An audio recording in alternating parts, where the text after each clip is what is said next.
Hi Hak, I want to welcome you today. Really good for you to be here. Would you mind just introducing yourself for our audience at home? Sure, yeah, I'm Hak Salih. Professional background is as an investor on the stock market for 20 years. I left that in 2012 to follow my core passion, which is innovation, change and technology. And it's something that I'd always done and followed throughout my whole career, and I wanted to focus on it full time, which I've done now for the last 2 years, research lots of very interesting things. And what I also do now is that I mentor both individuals, not-for-profits, and also companies, SMEs. And also I focus a lot of my technology expertise and time on building the ecosystem within the healthcare sector. Wow, so a long career. Mm-hmm. You had a long career, and from what I understand, you're very proficient in your area of expertise. And then to make these big changes, to take your life onto the next level and move out, I can imagine there were certain concerns about taking those steps, being used to it. What would be your main impetus? What was your main inspiration for that, and how did it come about? Okay. Well, I suppose the key thing is, by being an investor, you see risk all the time. You have to be aware of risk the whole time. So I was sort of more comfortable with risk and taking risk, I suppose, than perhaps others. But also, I was also, by being an investor over 20 years, you've seen so much change. You've seen stars fall, you've seen the fallen become stars. So actually you realise that any point in time is not representative of where you can be in 5 years' time. And to be honest, I got bored, and I wanted to follow those core passions of mine that were, after 20 years, they weren't being fed enough. And so I decided to focus on it full time and make a difference, but make a difference in a different way. Yeah, so it wasn't so much it was more of a pull. It wasn't kind of, I've had enough of this, I want out. It's actually, I want something new, something more relevant to me that reflects who I am. Yeah. And then you took those steps. Yeah, it was more of a pull, because that watching brief in my spare time, when you get the odd hour a month on innovation, technology and change, I saw people over time build things, create things, make a difference. And after a while, it just calls you more, and you want to be there rather than over here. It's like being at home and it's a sunny day, and do you want to do your homework, or do you want to go out and play with the kids? Well, eventually you say, forget the homework. Yeah, exactly. And I've had enough this week. Well, there's only so much spectating you can do. And I suppose at some point you want to kind of get into the game, roll your sleeves up and be part of it. One of the things that I'm quite aware of at the moment, and a lot of business owners out there are kind of almost startled in the headlights in terms of there's so much information now. There is so many different views and different opinions on what's working, what isn't. How would you... I don't know, not advice, but what would be your take on how you can make the most of that, rather than be, startled by it or frozen by that amount of opportunity? What would you say about that? Well, I think, from a business perspective, the key for me is, and always has been as an investor, is that you've got to have focus. What's the problem that allows you to exist, that you've solved? What is the problem that you're out there to solve? And if you focus on that, then actually a lot of the white noise, the over-information, you'll be able to prioritise away, because you say, well, actually, this is not relevant. So, for example, if the problem you're trying to solve in a village is you're the only hairdresser, right, and you're very good at it, and you've solved that problem and you're earning a nice income out of it, actually, those emails to do with offers on, discounted on a car, or offers about other products that got nothing to do with your core expertise, or actually do with your customers' interests, because you always got to focus on how your customers are changing and what turns them on to keep a connection with them. You can just discard those. So it's a bit like discarding the junk mail. So it's almost like a process of elimination. It's actually, if it's relevant, it's almost like having a torch in a dark room. It's when you're that focused, everything else kind of disappears as opposed to. But when you're not focused, and you're not sure really what is your calling, or who you are and what's important to you, that I imagine leaves a lot of people unsettled. Yeah, and on that that's a great analogy, is that people often, they're in business for a while, and they actually forget that they actually have the torch. They've had it there all along and can switch it on. And that torch was there at the beginning, which was actually, there's a problem I need to solve, and I'm going to go out and do it. And that created their business. And they then lose their way, and they forget that torch is always in the back pocket. They can always switch it on and find that focus again. So, for example, Tesco's is a classic case of a business that massively lost its focus. Tesco's was set up as a food retailer. Tesco's was very successful as a food retailer. Tesco focused its expertise on being the best food retailer, and as it grew through time, it became the smallest to the biggest. it also innovated. So it brought us fresh food all year round. It brought us convenience stores across high streets. And then it lost its way. They switched off the light. They lost their way. They sold you tyres. What the hell is Tesco selling you tyres? Different if they were selling tyres in a Tesco superstore. No, it was all done online. You buy the tyre online, they come and do it to you at home. Tesco sold you mobile phones, Tesco sold you broadband, Tesco sold you books, Tesco sold you stores. They sold you so much stuff. So on that note, they lost, which is why they're in the problems they're in, because they lost their focus. If we take sort of an international brand like Tesco, and then we kind of as an owner operator of an SME or a small business, and you look at those lessons, I mean, you could go and look at your offering and say, where have we diluted our offering? Where have we lost our confidence maybe? Or where have we got, because the opportunity is there, do you necessarily have to take it? Yeah. And I just want to rewind back a little bit. And some of the area that I'm quite passionate about, quite interested, is vision. What is the vision? What's the context for the business? What are we, it's not just what problem do we solve in terms of what we do, but what feeds us the most. Yeah. So imagine, go back to our hairdresser in the village on their own. We don't name the village because they've got four more hairdressers in no time. But essentially, is how does that make me feel as a service provider, as someone that's solving other people's problems or adding value to their lives when when I deliver my product, the value, one, you get paid. Yeah. That money probably doesn't last that long. You pay bills, you know, do all the things you have to do. But actually, it feeds you, it nurtures you. And I think in some ways you're alluding to that in your past career. Is it come to a point where the income and the part of being part of it wasn't enough for you anymore, and it was about feeding your higher sense of who you were, maybe your passion, and kind of drawing out the best in you. You know, when it doesn't matter to you anymore, you don't care. It's hard to do it really well. And now, I guess with competition and the amount of people in your market, if you're not doing something you really love and doing it well, you're going to get left behind really quickly. I mean, that's what I'm finding.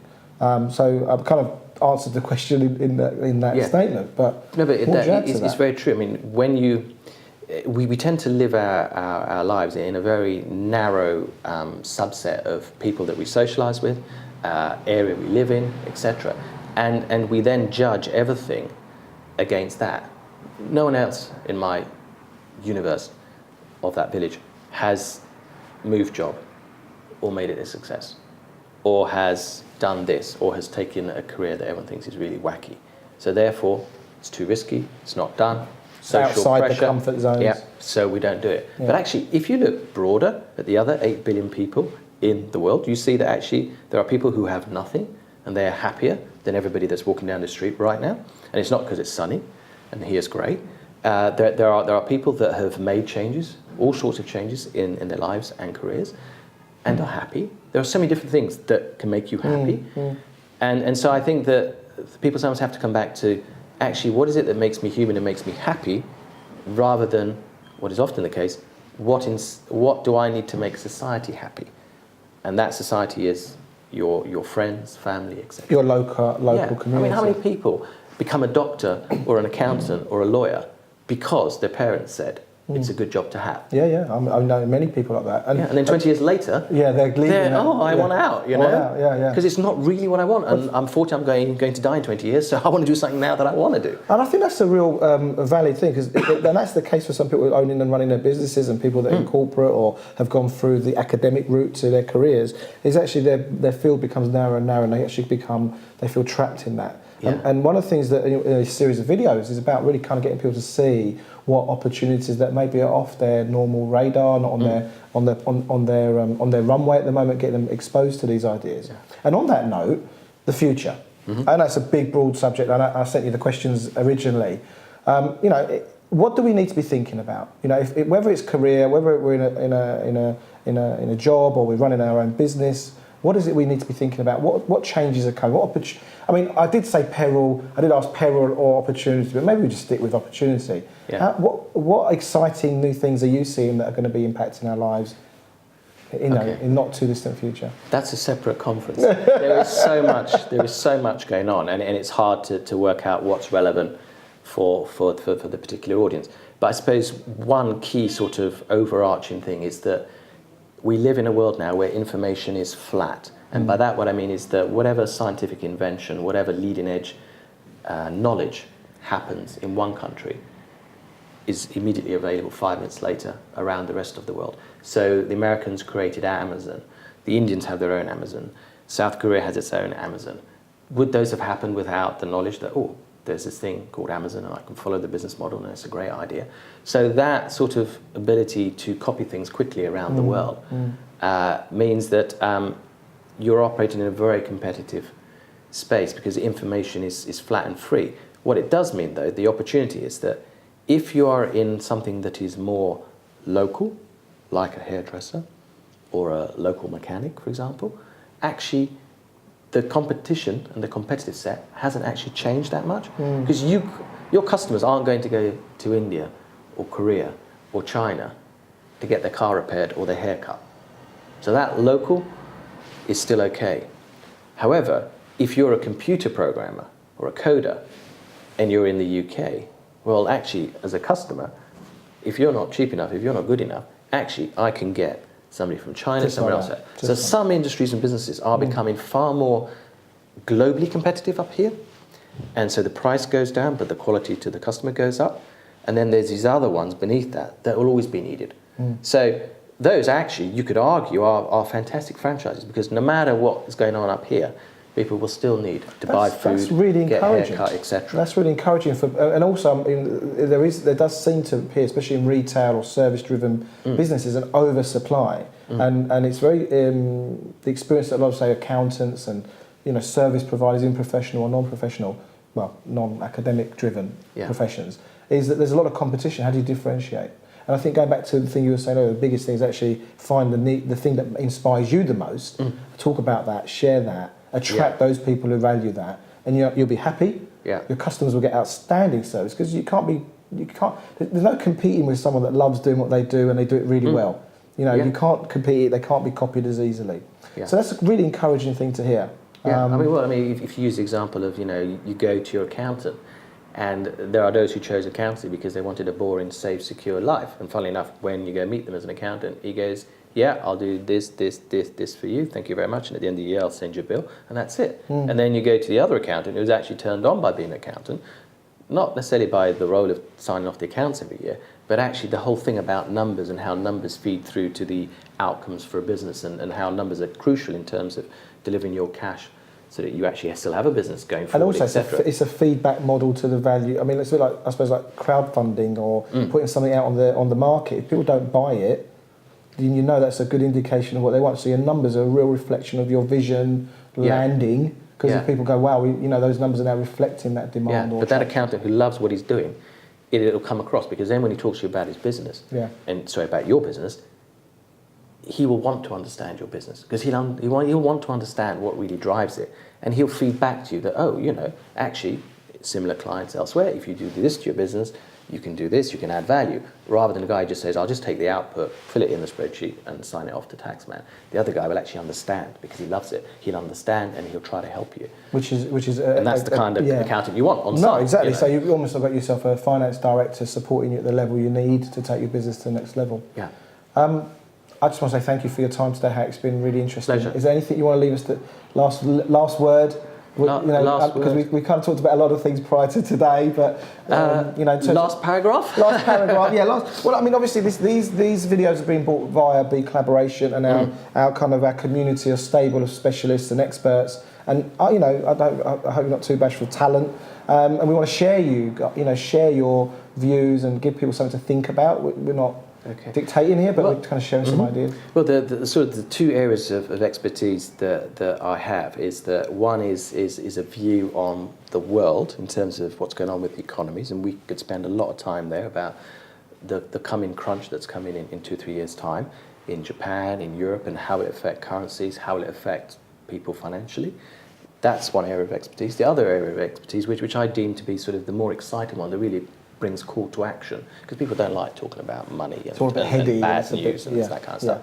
They like to be excited. That's the way we work as human beings. And so it's the whole thing about technology. There is so much coming down the line that will impact, and I've seen it firsthand, will impact society over the next 5 to 10 years. And it varies from things like the stuff that we don't really have to be worried about that much, but will make our life a lot easier. Things like 3D printing, self-driving cars, the whole excitement around healthcare, the personalization of medicine, the consumerization of healthcare and wellness is fantastic. What will we be able to do with wearables?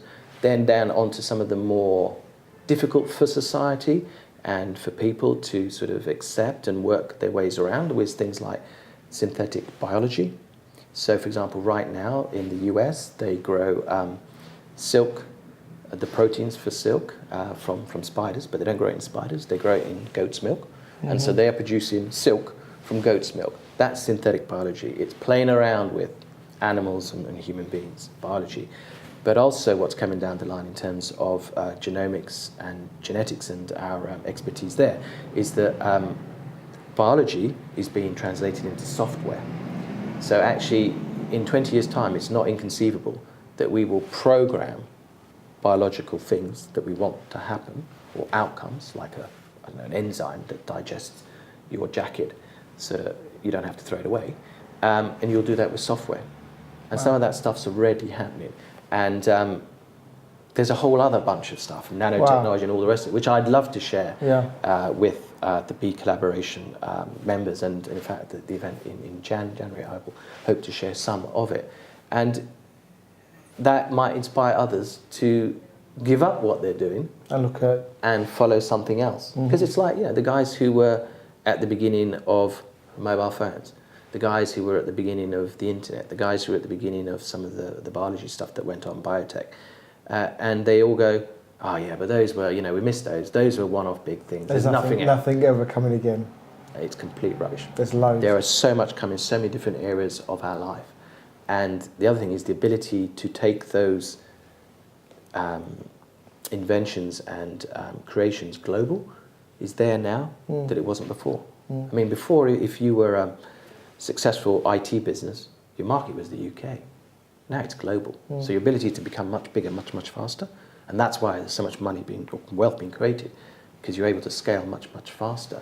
And again, I mean, that can inspire the next generation. And by inspiring, you also get change. I'm just actually thinking what a great time for our children to be growing up, and having this kind of information being given to them. And wherever you are, the time is now, there's opportunity, things are changing. But with our children, though, the key thing is that we must stop teaching them the past and setting them up educationally wise for the past, what worked in the past. The future is very different. And actually the parents with foresight are preparing their children for the future. So it's like the parents who are teaching their children sciences, say for example, girls which don't tend to be encouraged to do science, or teaching them computer programming, or teaching them biology, or teaching them Chinese. These global changes, some parents are preparing for it, but they're having to do it outside the educational system. Because unfortunately the educational system is still about the past.